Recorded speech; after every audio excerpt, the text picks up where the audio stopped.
What if the anxiety you carry is not a flaw to be fixed, but a weight asking to be set down? As 2026 continues, many find themselves caught in the grip of worry, racing thoughts, restless nights, the quiet belief that something must change before peace becomes possible. But Buddhism teaches a different truth. Peace does not arrive after anxiety disappears. It emerges when anxiety is no longer treated as the enemy. This is not about controlling your mind or perfecting your inner life. It is about meeting yourself with gentleness in the midst of difficulty.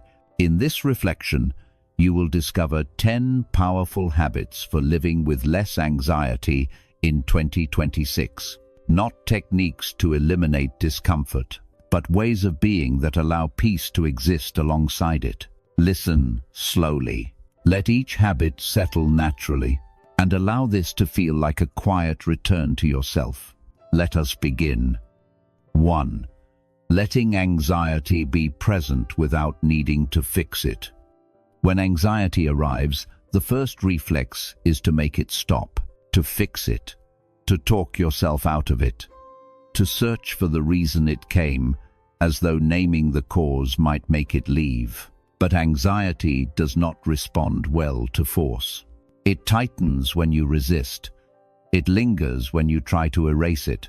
Buddhism teaches that suffering grows not from the feeling itself, but from the way we relate to it.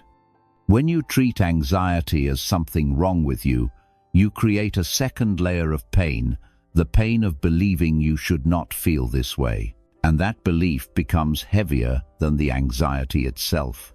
Anxiety is not a flaw in your system. It is not evidence that you are broken or weak or doing life incorrectly. It is simply a signal. A part of you is trying to be heard. Peace does not come from silencing that voice. It comes from allowing it to speak without needing to respond immediately. Ask yourself gently, what if this feeling does not need to be solved right now? What if it is allowed to pass through, the way clouds move across the sky without asking permission? When you stop treating anxiety as an emergency, something shifts. The urgency dissolves. The tightness loosens, not because you did anything to it, but because you stopped adding pressure. You begin to notice that anxiety has a rhythm. It rises, it peaks, it fades. Not because you managed it, but because that is its nature. All inner weather moves this way. The practice is not to empty yourself of anxiety. It is to stop demanding that you be empty, to let the feeling exist fully, without making it mean something is wrong. This is not passivity. It is deep trust. Trust that your inner life does not need constant correction, that feelings are not directions, that you can hold discomfort without becoming it. The Buddha taught that clinging and aversion are two sides of the same suffering. When you push anxiety away, you cling to the idea that peace requires its absence. But peace is not the opposite of anxiety. It is the space in which anxiety is allowed to be. You do not need to love the feeling. You do not need to welcome it with open arms. You simply stop fighting it. And in that stopping, something releases. Not the anxiety itself, necessarily, but the suffering you are adding to it. Ask yourself, what would it feel like to let this be here? Not forever. Not as a new rule, just in this moment. To breathe beside it without needing it to change. That is where peace begins. Not in the absence of difficulty, but in the quiet willingness to let what is be. 2. Returning to the body before the mind. When anxiety takes hold, the mind becomes loud. It spins stories. It searches for explanations. It asks why and what if and how to make it stop. But anxiety does not begin in the mind. It begins in the body, in the tightness of the chest, the shallow breath, the restless hands, the knot in the stomach that has no name.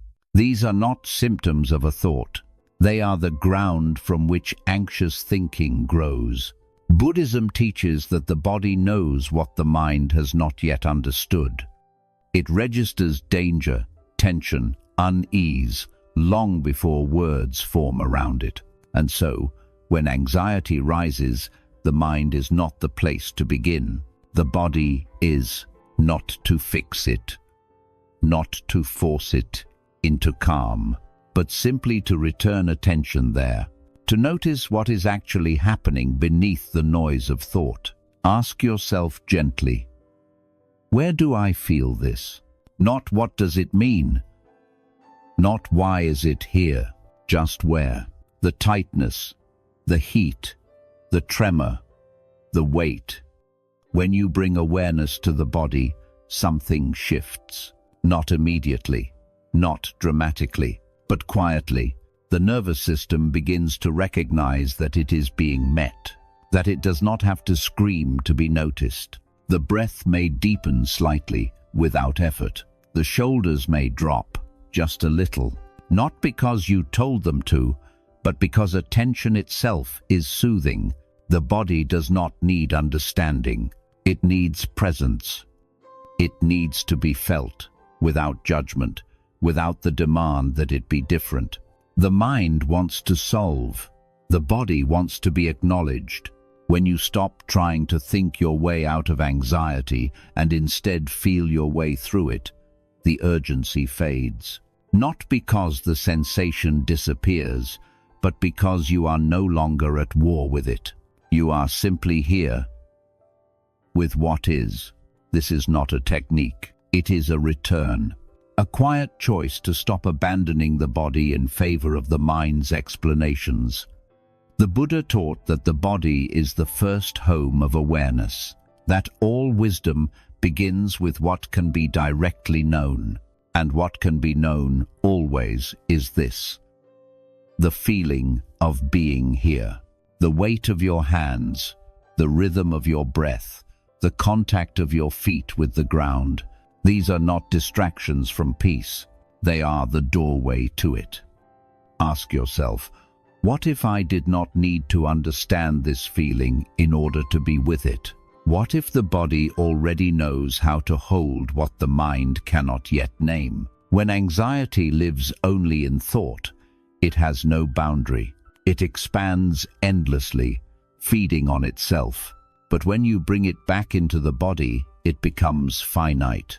It has a location, a texture, a beginning and an end.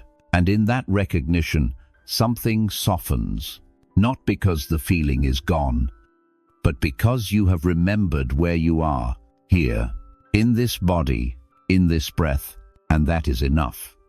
3. Softening the need for certainty.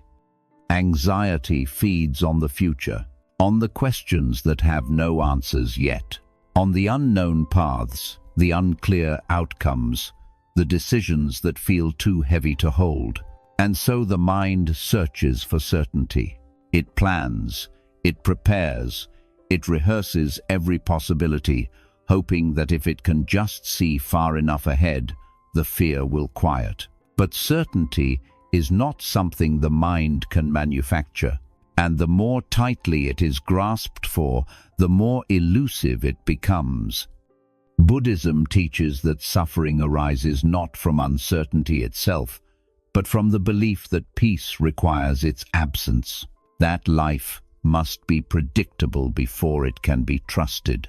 But life has never been predictable, not in youth, not in health, not in any season where control seemed possible. What changes is not the nature of life, but the willingness to meet it as it is. Uncertainty is not a problem to be solved. It is the condition in which all things unfold. And peace does not wait on the other side of knowing.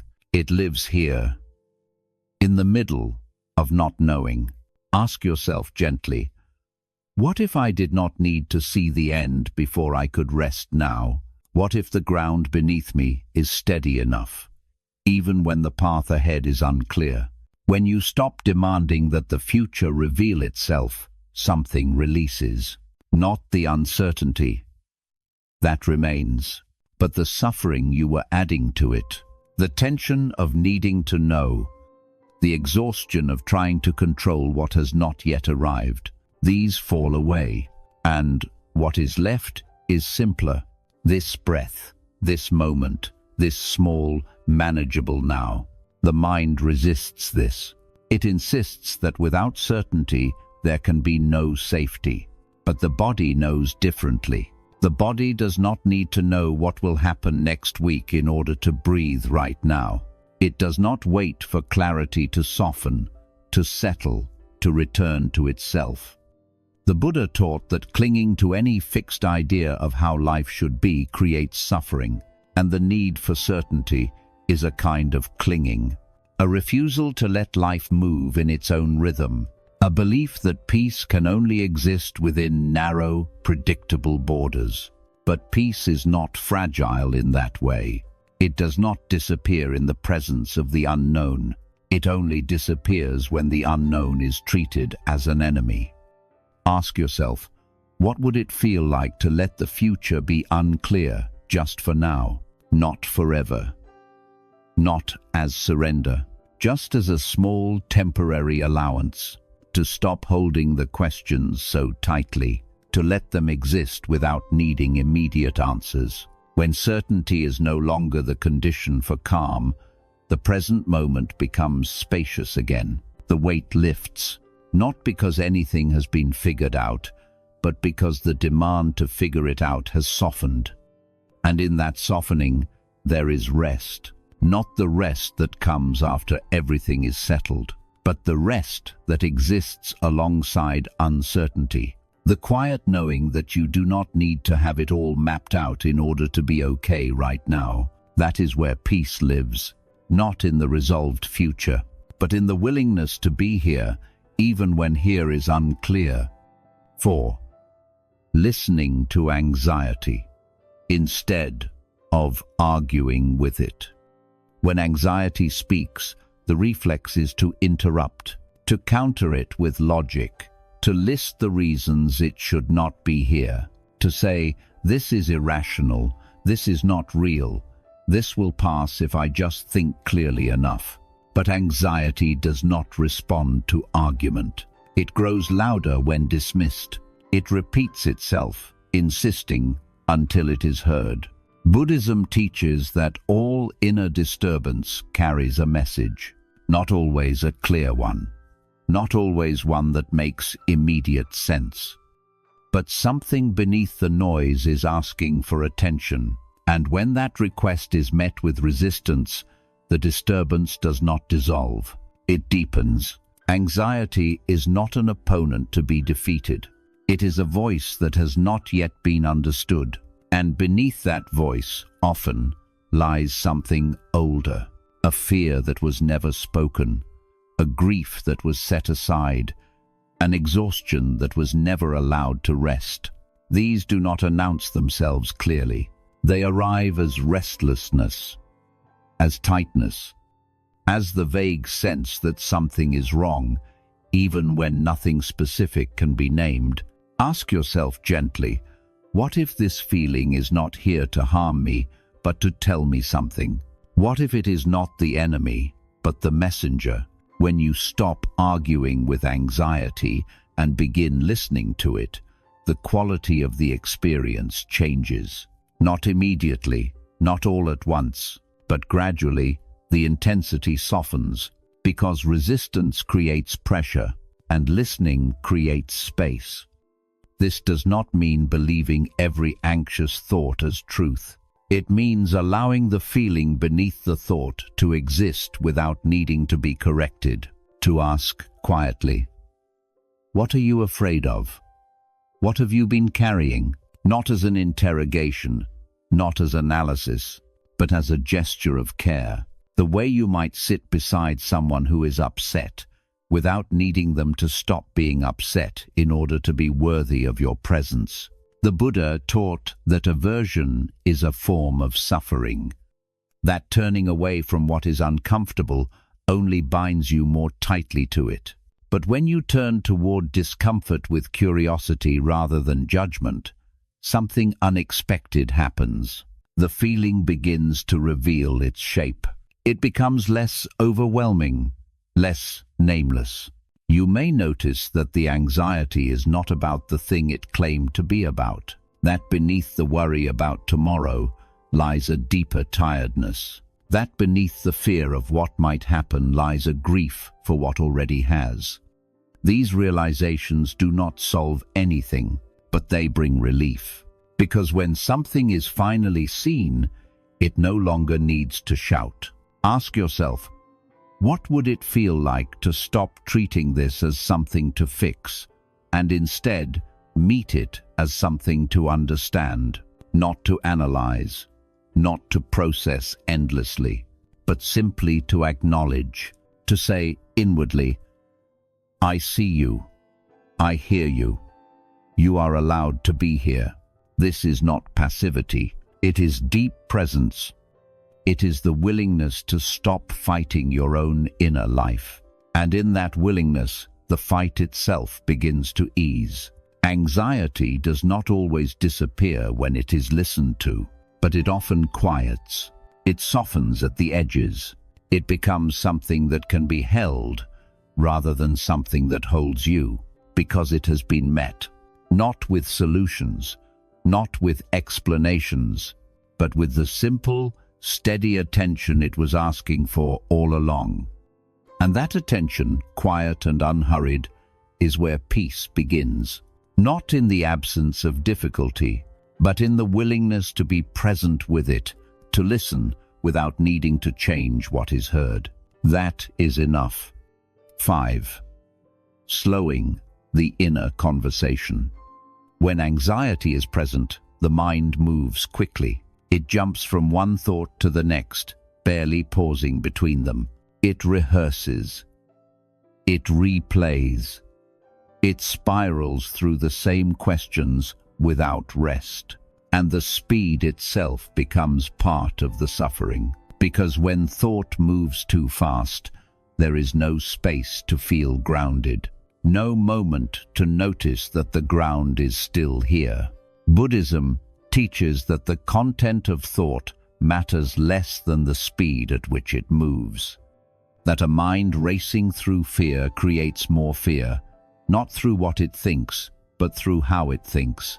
The urgency amplifies everything. A small worry becomes catastrophic. A passing concern becomes unshakable, not because the worry itself has grown, but because the pace leaves no room for perspective. Peace does not require the mind to go silent. It does not ask for perfect stillness or the absence of thought. It asks only for a slower rhythm, a gentler unfolding.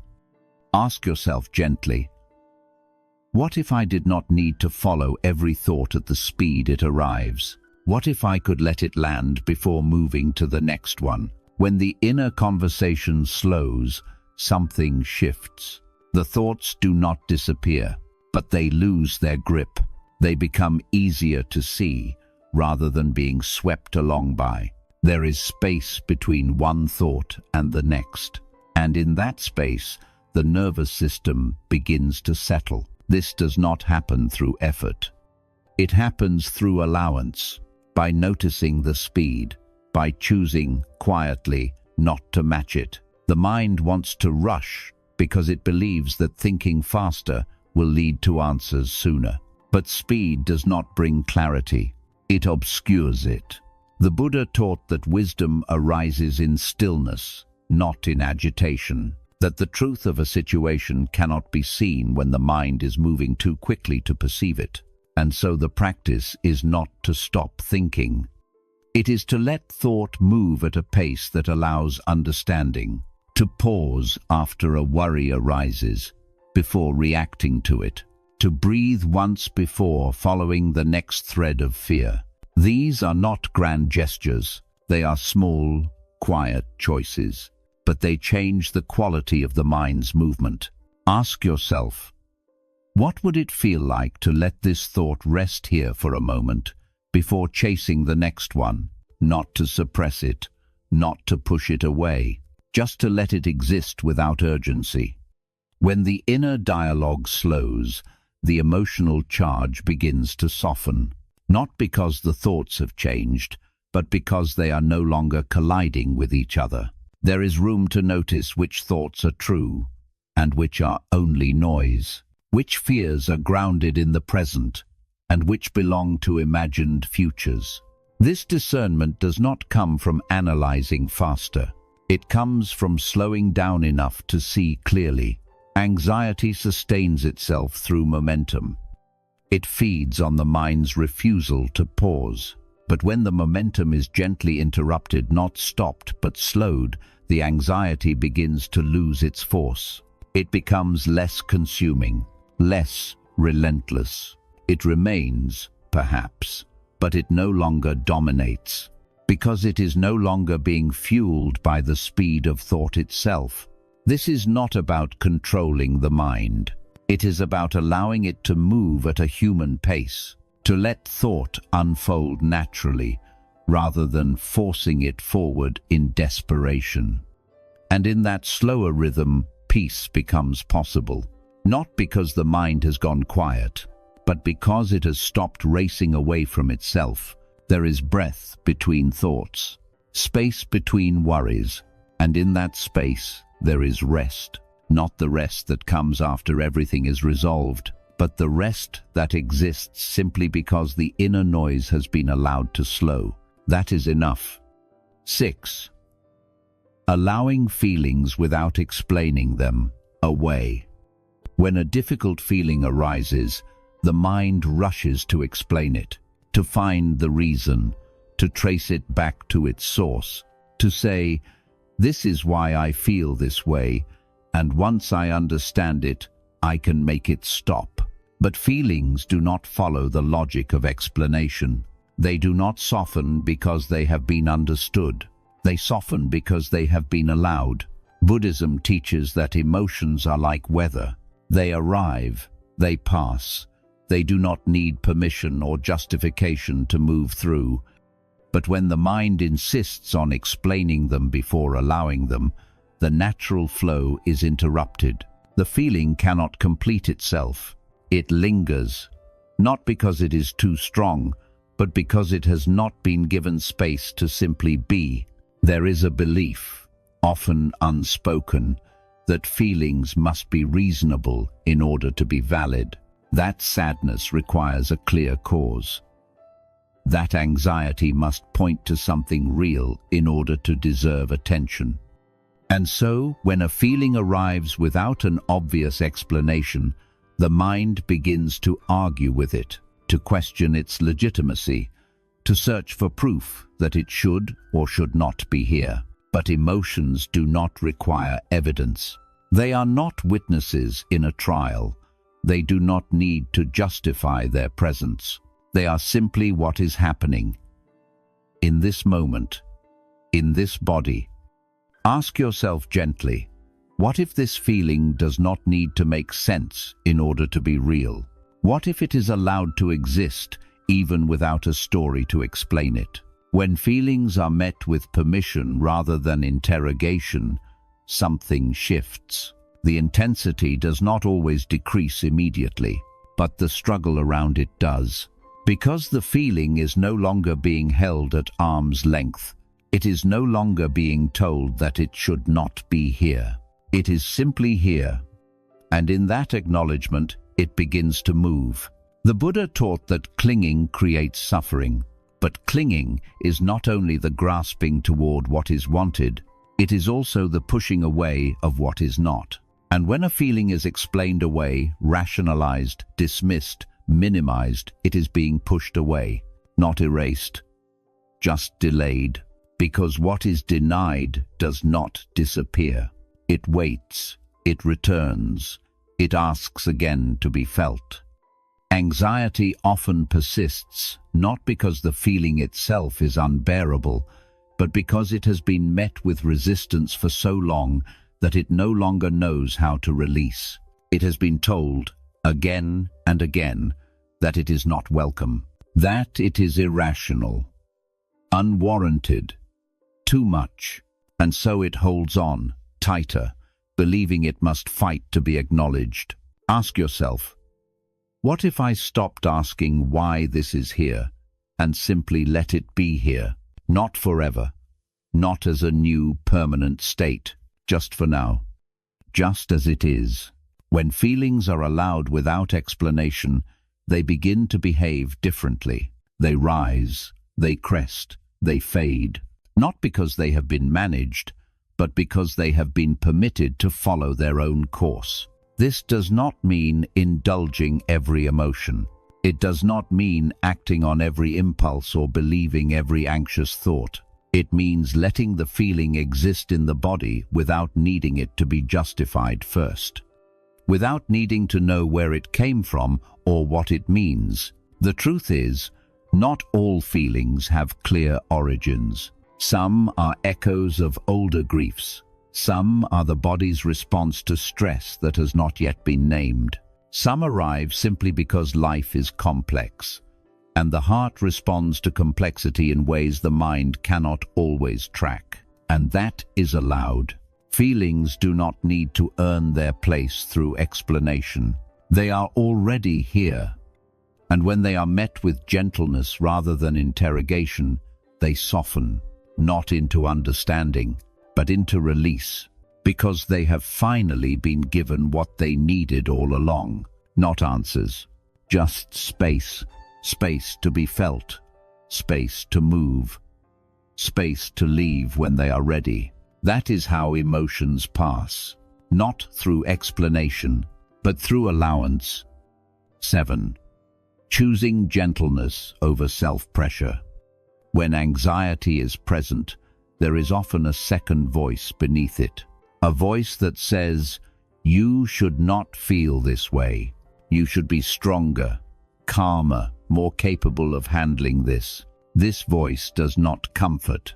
It criticizes, and in doing so, it deepens the very discomfort it claims to address. Buddhism teaches that suffering is compounded by the way we relate to our own experience. That pain itself is one thing, but the judgment of that pain creates a second, heavier layer. When the inner voice is harsh, the body does not feel safe. It does not matter that the harshness comes from within. The nervous system responds to threat, regardless of its source. And a mind that speaks to itself with impatience, with disappointment, with demand, this is a threat. It keeps the body braced, alert, defended.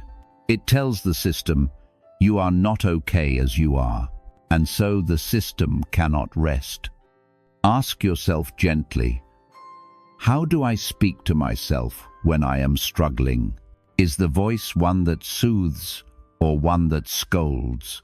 There is a belief, sometimes, that self-pressure is what leads to change. That if the inner voice is stern enough, firm enough, the anxiety will be corrected. But anxiety does not respond to sternness.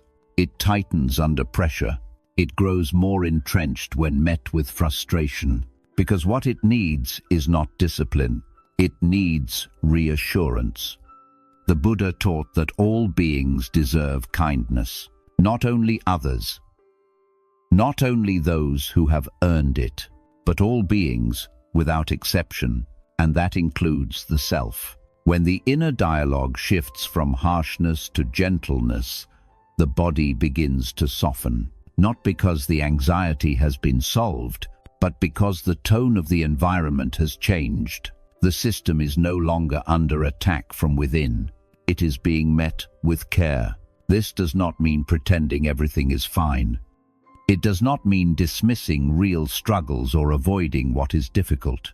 It means speaking to yourself the way you would speak to someone you love who is afraid.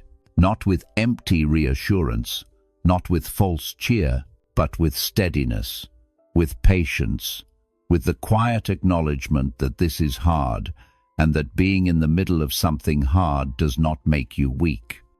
Ask yourself, If someone I cared for felt this way, what would I say to them? Would I tell them they should be over it by now?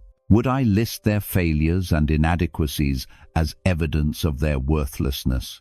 Or would I sit with them and remind them that struggle does not mean collapse? The same gentleness you would offer another is available to you.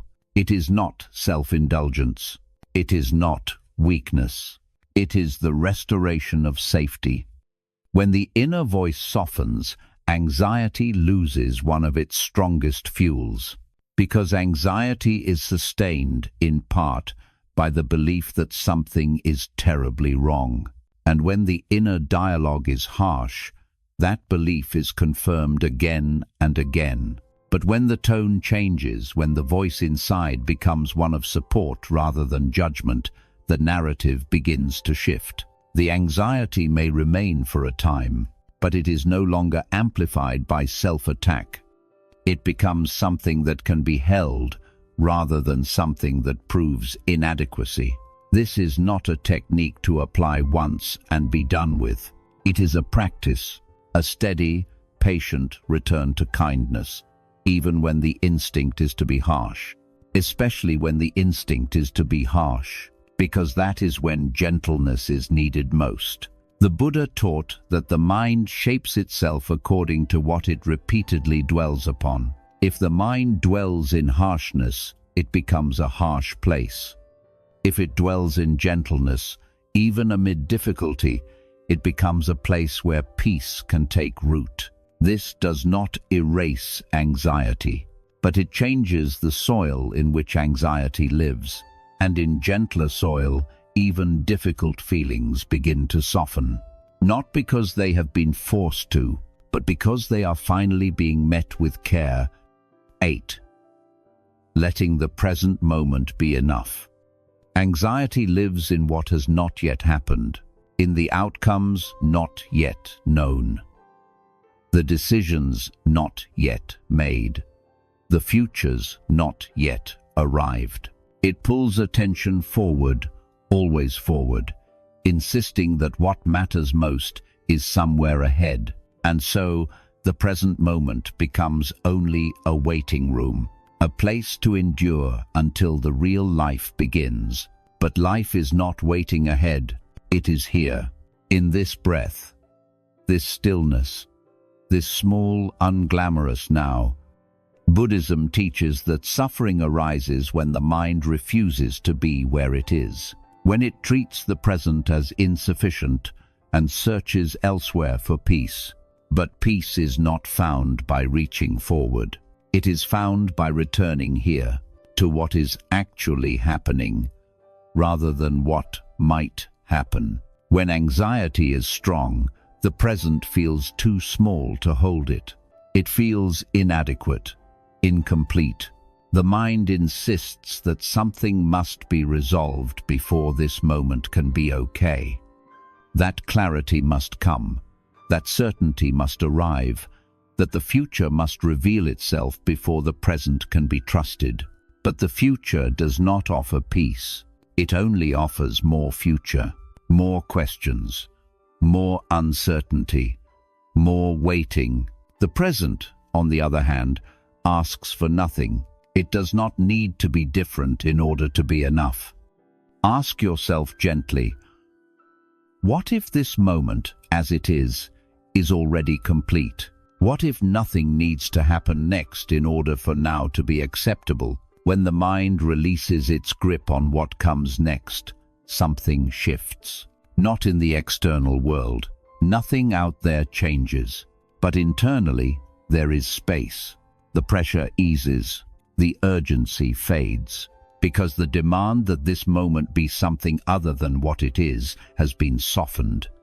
The Buddha taught that craving and aversion are the roots of suffering, and the refusal to be present is a form of aversion, a turning away from what is in favor of what might be. But what might be is not real.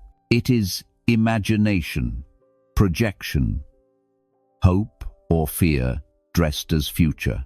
And when all attention is given to that, the one thing that is real this moment goes unnoticed. It is not that planning is wrong or that thinking ahead is harmful. It is that when the future consumes the present, peace becomes impossible, because peace can only exist now, not later. Not once things are settled. Now, ask yourself, what is actually happening in this moment? Aside from the thoughts about what might happen, what is here when the story of the future is set aside? Often, the answer is simple. Breathing, sitting, the feeling of weight in the body, the sound of the room. These are not dramatic, they are not solutions, but they are real, and they are enough. When the present moment is allowed to be sufficient, anxiety loses its anchor, because anxiety depends on the belief that this moment is not enough, that something must be added, fixed, or changed before peace is possible. But when that belief is released, even briefly, the present opens. It becomes spacious, not empty, not void of difficulty, but no longer crowded by the weight of imagined futures. This does not mean ignoring what needs attention. It does not mean abandoning responsibility or pretending tomorrow does not exist. It means recognizing that the future is shaped by the quality of presence brought to now, and presence cannot be cultivated while fleeing the present. The Buddha taught that the past is gone, the future has not arrived, and only this moment is lived, not as a platitude, not as a command to be mindful, but as a simple truth.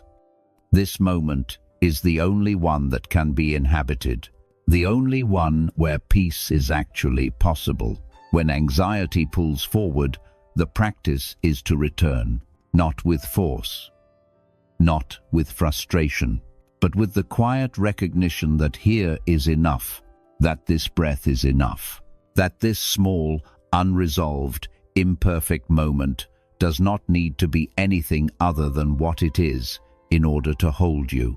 That is where peace lives, not in the perfected future, but in the willingness to be here fully, even when here feels incomplete.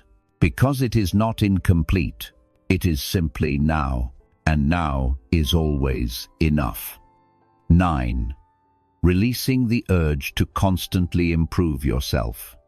There is a quiet exhaustion that lives beneath the surface of constant striving, a tiredness that comes not from effort itself, but from the belief that who you are now is not yet enough.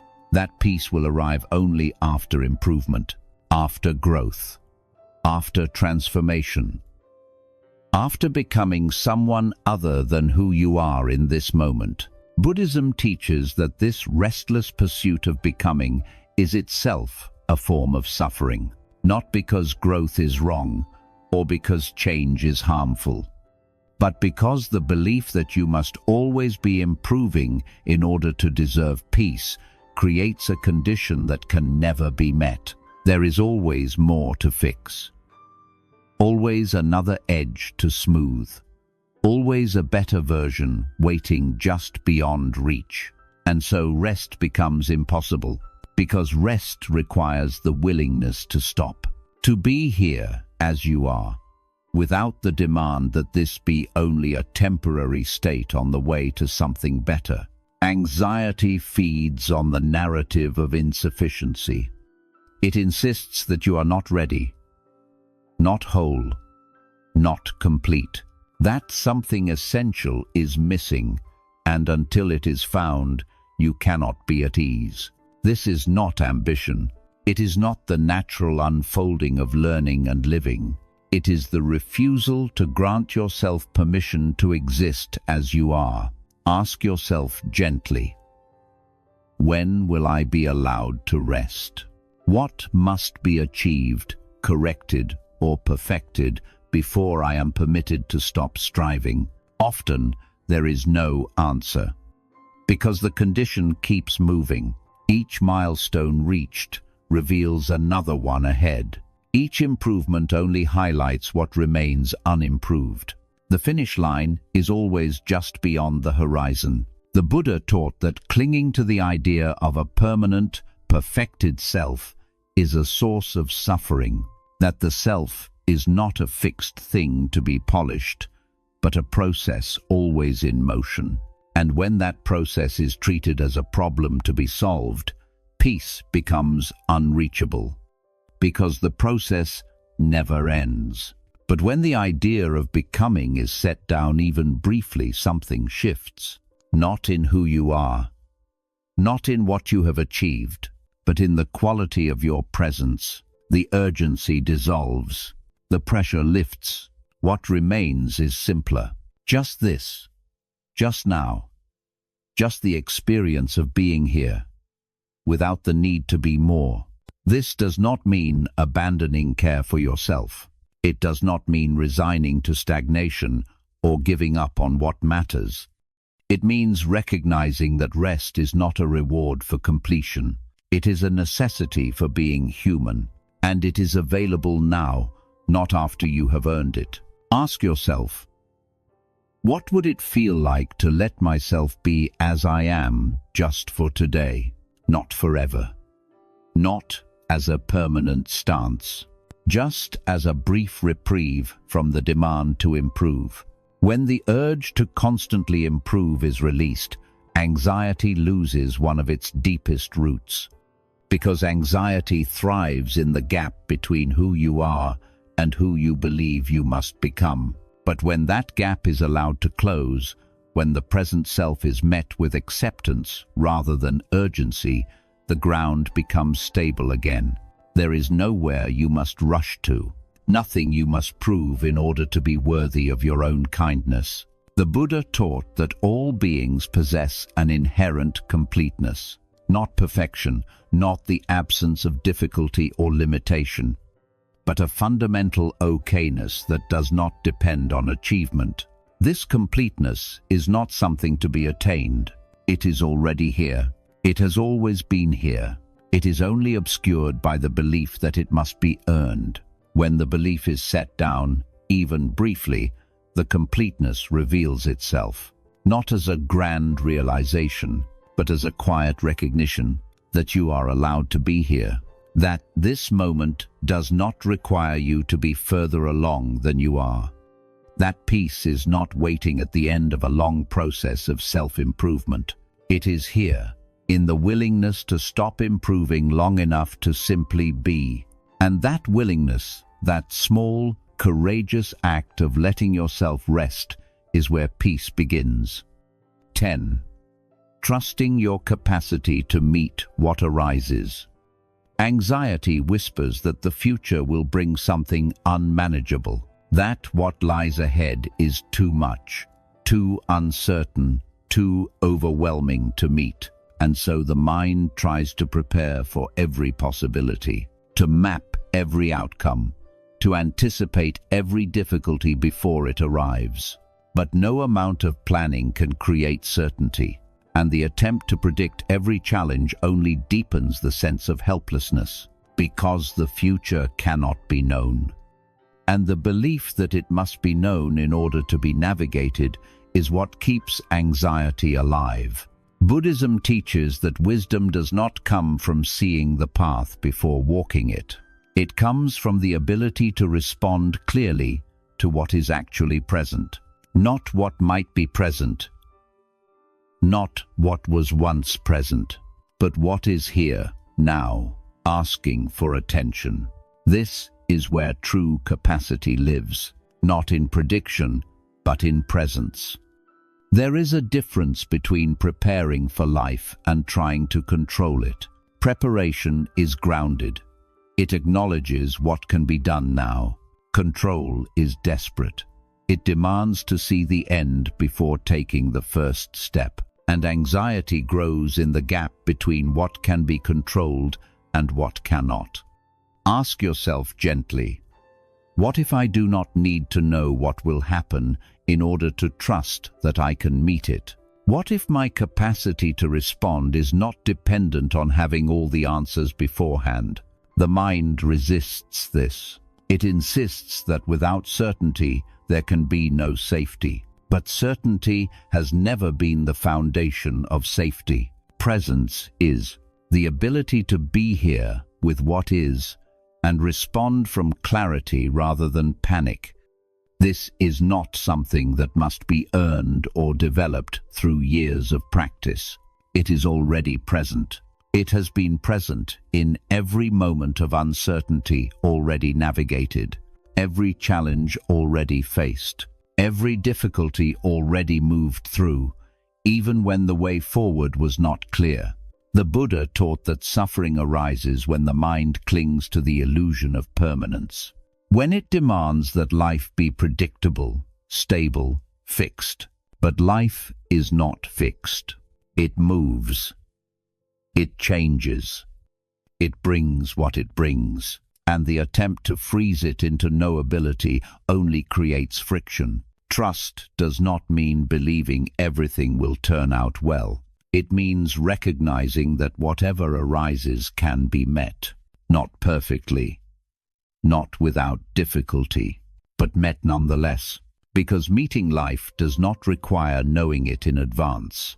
It requires being present when it arrives. Ask yourself, when have I faced uncertainty before? And when it arrived, what happened? Often, the answer is simpler than expected. Life was met, decisions were made, steps were taken. Not because everything was clear, but because presence allowed clarity to emerge in the moment it was needed. This is the capacity that already exists, not as confidence, not as certainty, but as the quiet, steady ability to be here and respond. When trust shifts from prediction to presence, anxiety begins to release, because it no longer has the job of mapping every future. It no longer has to carry the impossible weight of knowing what cannot yet be known. The future will bring what it brings, and when it arrives, it will be met.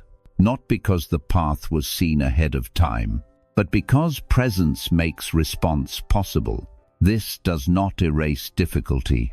It does not make challenges disappear or guarantee ease, but it restores a sense of ground, a recognition that the unknown is not the same as the unmanageable. That uncertainty does not equal inability. The Buddha taught that the mind shapes its own experience. When the mind believes it cannot handle what is coming, anxiety grows. But when the mind remembers its own capacity, its ability to meet, to respond, to navigate, the anxiety softens. Not because the future has changed, but because the relationship to it has. Trust is not a feeling. It is a choice, a quiet return to the recognition that life has always been uncertain, and yet it has been lived, not flawlessly, not without struggle, but lived nonetheless. And that capacity, the capacity to meet what arises, moment by moment, is still here. It does not require certainty. It only requires presence. And presence is always available. Now, in this breath, in this moment, that is enough. Peace does not arrive suddenly. It does not announce itself with clarity or certainty. It comes quietly, in the spaces between effort. In the moment you stop demanding that anxiety leave before you allow yourself to rest. In the breath you take without needing it to fix anything. In the willingness to be here as you are, without the weight of becoming someone else first. These 10 habits are not steps toward a distant destination. They are invitations to return, to the body, to the present, to the quiet knowing that you do not need to have everything resolved in order to be at peace now. Buddhism teaches that suffering is optional, not because difficulty can be avoided, but because the relationship to difficulty can be transformed. Anxiety will come and go, as all things do. But it does not have to define the quality of your days. It does not have to be treated as evidence of failure or weakness. It can simply be what it is, a passing weather moving through. Ask yourself one last time, gently, what if peace is not something I must earn, but something I can allow? What if it has been here all along, waiting beneath the noise? You do not need to change everything to find it. You only need to stop refusing it. The path to less anxiety is not a path of addition. It is a path of release. And that release begins now. In this breath, in this moment, in the quiet choice to meet yourself with kindness, even when the world feels uncertain. That is enough. You are enough. And peace, in its own time, will find you here. Thank you for listening. May you walk gently with yourself.